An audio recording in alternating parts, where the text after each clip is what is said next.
Aloha, I'm Kiana Cayabyab, and here are today's top Hawaii headlines from the editors at the Honolulu Star-Advertiser. Congress's annual defense funding bill passed the U.S. House of Representatives today. A provision in it calls on the military to look into alternatives for its Red Hill bulk fuel storage facility, including moving the location outside of Hawaii. The Navy is facing calls to shut down the installation after a November jet fuel spill contaminated its water system. That affected some 93,000 residents and threatens a critical aquifer that provides much of Oahu's drinking water. U.S. Representative Ed Case announced the provision would place more stringent inspection and repair requirements on the Navy system should it continue to operate.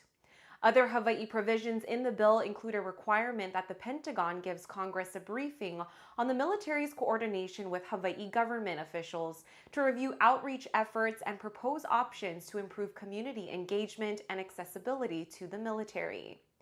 Meanwhile, the Navy is moving forward with plans to flush its water system of contaminants. Residents in affected areas are being asked to run their water and flush toilets and other appliances. The Navy also began flushing out hydrants to clear out the system's main distribution lines. But that activity stopped over the weekend when the State Department of Health said the Navy wasn't following state guidance. Instead, the Navy is bringing in granulated activated carbon filter systems to safely extract water from hydrants. Honolulu Mayor Rick Blangiardi signed a new city hotel tax into law Tuesday. Most of the revenue will go to the city's general fund and rail project. A small portion will support natural resources affected by tourism, such as parks and beaches. The new law leaves a 3% city transient accommodations tax, or TAT, on visitor accommodations and is being applied on top of Hawaii's current 10.25% hotel tax. Based on projections from July, city officials estimate that the NW tax could generate about $86 million a year for Oahu. About 58% of the revenue will go to the state's general fund. About 33% will fund the rail and roughly 8% allocated to natural resources. Those figures will change after 2 years, with about 42% going to the general fund and 50% going to the rail. The rail project is under pressure to secure funds with a $1.97 billion deficit to complete its 20-mile route from East Kapolei to Ala Moana Center by 2031.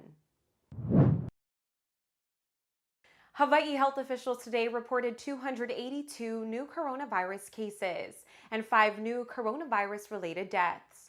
There were 3 deaths on Oahu, while Maui and the Big Island reported 1 each. No other details were immediately available. The total number of statewide fatalities since the start of the pandemic is now at 1,063. Hawaii saw 89,875 coronavirus cases since the start of the pandemic. State health officials today recorded 230 new infections on Oahu, 5 on the Big Island, 28 on Maui, 13 on Kauai, 2 on Molokai, and 4 Hawaii residents were diagnosed outside the state. Of the state's confirmed cases, 5,138 have required hospitalizations, with 11 new hospitalizations today. Hawaii officials say 1,905 COVID cases are considered to be active. The state saw 184 new active cases today. A ransomware attack on payroll services provider Kronos could put the paychecks of thousands of Honolulu workers in limbo. Companies and government agencies are reeling after Kronos' cloud-based platform was breached. The Queen's Health Systems, the State Department of Health, and members of the Hawaii Lodging and Tourism Association were among those impacted by the attack and subsequent system downtime. The attack may have exposed the names, addresses, and phone numbers of all 8,000 workers at the Queen's Health Systems. According to the Healthcare Association of Hawaii, hourly employees will be most affected by the outage as their paychecks will be based on estimates. Salary workers will receive normal pay. A separate attack targeted a Kronos timekeeping system used by the Honolulu Board of Water Supply and the City Emergency Services Department. The Kronos troubles comes after a ransomware attack that targeted Oahu Transit Services and took down the websites of the bus, the handy van, and Holoride Card digital services. For more on these stories and all the latest headlines, subscribe to the Honolulu Star-Advertiser. Visit Hawaii's top source for breaking news online at staradvertiser.com and download the Star-Advertiser mobile app. Mahalo, have a great day, and we'll see you back here tomorrow. Are you ready to score big? Make sure to check out the Honolulu Star-Advertiser's Football Fever every Monday through Wednesday for your official ballot to play and enter for a chance to win $500 weekly or the chance to win the grand prize, a Big Green Egg Kamado Grill. Match or beat the score and you qualify to win.